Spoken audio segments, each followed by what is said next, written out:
Uy! Uy! Bro! Sabi ko, pwede ka ba magpakita? Sumagot siya, sure. Oh. Tapos, bigla ka tumakbo. Yes, mga idol. Dahil dito nangyari ang kalunos-lunos ng isang pamilya na kung saan ay nalunod dito sa lugar na ito. Apo. Marinis pa to. Bata po yun, yung Boy Scout yun, akong Boy Scout yun. Bali dito na yung mga pamilya. So hindi sila naanod, talagang nag-stack up sila dyan. Ito pala ang nagaganap habang wala kami. At maging ang aking motion ball ay pinailaw din ito.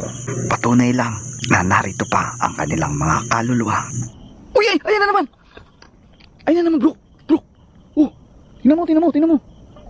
Sige nga, pailawin nyo nga yung MMF namin. Kung gusto nyo nang umalis kami dito, pailawin nyo nga ang isa dyan. Satanic. Yo! Naintindihan mo, bro? Ha? Satanic din. Ah, sige yan. Yun, satanic? No? Wag sana kayo sumunod sa amin. Kung umabot ka man sa dulo ng aking video, ay please subscribe and hit notification bell para updated ka sa aking mga bagong video. Alright, bye.